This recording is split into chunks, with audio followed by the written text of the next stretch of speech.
धन्यवाद डॉक्टर जाकिर नायक साहब। मेरे जिस्म का दिया गया नाम डॉक्टर वर्मा है और मैंने कुरान शरीफ भी पढ़ी है, बाइबिल भी पढ़ी है और वेदवाद की थोड़ा सा अध्ययन किया है। मैंने कुरान में सारी बातें अच्छी पाई हैं, किंतु एक बात मेरी समझ में अभी तक नहीं आई है। ये हिंदूवादी वो कहते हैं कि जन्म होता है और कुरान में एक बात आती है कि मुर्दे जिंदे किए जाएंगे। ये दो बात मेरी समझ में अभी तक नहीं आई है। हिंदू तकवा कहता है, उन्हें देखा कि जन्मवाद के जन्म होता है, मैंने डिस्कवरी चैनल में भी ये चीज़ें देखी हैं। और दूसरा कि आखिर में कुरान में कि मुर्दे जिंदे किए जाएंगे, मैंने इस बात को बहुत से पूछा है, किंतु मेरे का इस बात का क्लियरिफिकेशन कोई भी मज़हब, एक तो जन्मवादी, दूसरा जो जन्म नहीं मानता यानी मुर्दों को जिंदा करता है, समझा नहीं पाया। मैं आपसे प्रार्थना करता हूं कि इस बात को कुरान के माध्यम से और आपके माध्यम से मैं समझने के लिए आपसे गुजारिश कर रहा हूं। धन्यवाद। डॉक्टर साहब ने अच्छा सवाल पूछा है कि उसने कुरान मजीद पढ़ी और सब बात को तस्लीम करते, सिर्फ ये एक या दो बात कि कुरान शरीफ के अंदर मौत आती है, मुर्दे को वापस से ज़िंदगी दी जाएंगी आखिरत में, उनका जिक्र है। और हिंदू लोग ये मानते हैं कि पुनर्जन्म में, और वो डिस्कवरी चैनल पे देखे कि पुनर्जन्म होता है। अगर आप देखेंगे सबसे ऊंची किताब हिंदू मज़हब में वेद, अगर आप पढ़ेंगे पुनर की मानी क्या, पुनर संस्कृत में मतलब नेक्स्ट, अगेन, वापस से, और एक, पुनर के मानी नेक्स्ट। तो पुनर्जन्म मतलब नेक्स्ट जिंदगी और एक जिंदगी। अगर आप कुरान शरीफ पढ़ेंगे, कई आयतें हैं कि अल्लाह सुब्हाना व तआला ने आपको जिंदगी दी, पहले आप थे नहीं, फिर जिंदगी दी, इस धरती पे आए, फिर आपको मौत देंगे, फिर आखिरत में उठाया जाएगा। आप जो कर रहे मुर्दों को जान दी जाएंगे आखिरत में, ये हम मानते हैं कि एक बार हम इस धरती पे आते, नेक्स्ट लाइफ इज आखिरत। उसी तरीके से वेद में भी जिक्र है अबाउट पुनर्जन्म, नेक्स्ट लाइफ, सेम हूबहू जिस तरीके से कुरान में लिखा हुआ है।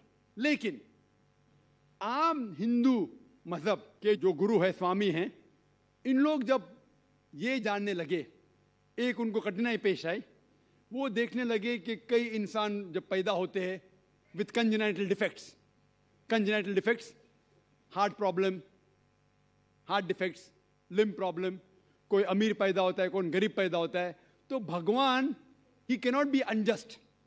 भगवान अनजस्ट नहीं हो सकता है कि कोई इंसान को हेल्दी पैदा करता है सेहत के साथ, कोई इंसान को कंजेनाइटल दिल की बीमारी से पैदा करता है, कोई इंसान को अमीर घर में पैदा करता है, कोई इंसान को गरीब घर में। तो भगवान अनजस्ट नहीं हो सकता है, ना इंसाफ नहीं हो सकता। तो ये जो स्वामी लोग हैं, इन लोग ने एक नई चीज निकाली, संस्कारा।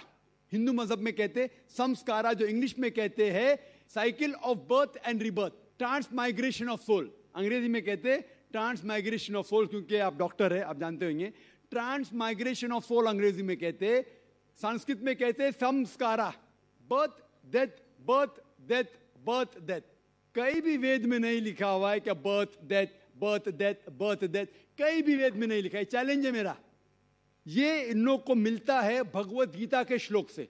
भगवत गीता का श्लोक चैप्टर नंबर 2 में, वर्स नंबर 22 में, उसमें लिखा हुआ है कि जब कोई शख्स अपने कपड़े निकालता है तो वो नए कपड़े पहन लेता है, उसी तरीके से रूह एक नई जिस्म में जाती है। और ये भद्यांकर उपनिषद में भी इसका जिक्र है, आप पढ़ेंगे कि when a caterpillar climbs up the grass of blade, he jumps to a new grass. Same way the soul takes a new body. जिस तरीके से कैटरपिलर घास के ऊपर चढ़ता है और दूसरे घास पे जाता है, उसी तरीके से रूह एक नई बॉडी के अंदर जाता है।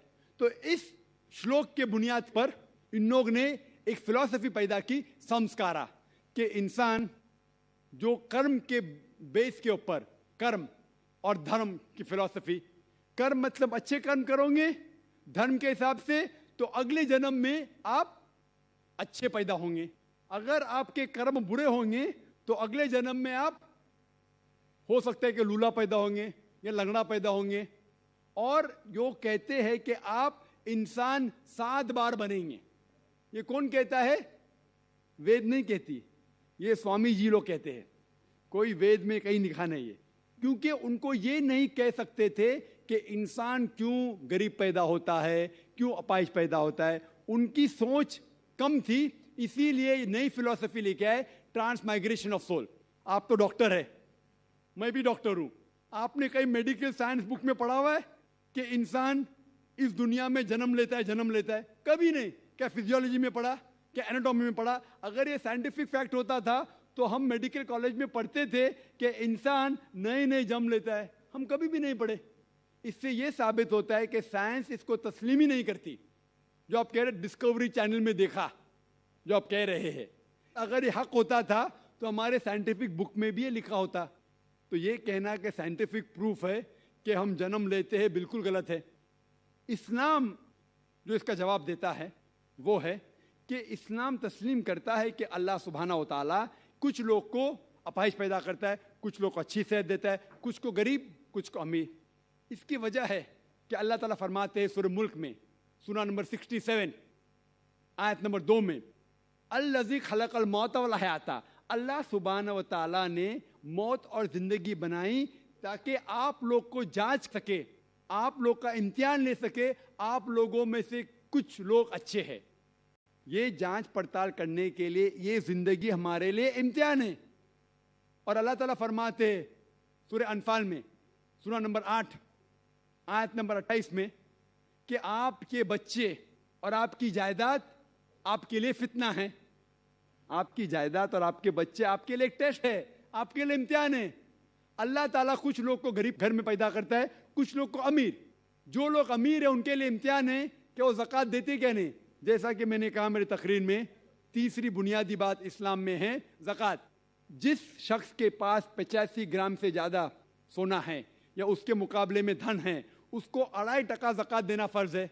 जो आदमी अमीर है, कुछ अमीर लोग बराबर ज़कात देते, कुछ लोग आधा देते, कुछ लोग देते ही नहीं। तो अमीर इंसान को शायद 100% मार्क्स मिले या 50% मार्क्स मिले या 0% मिले।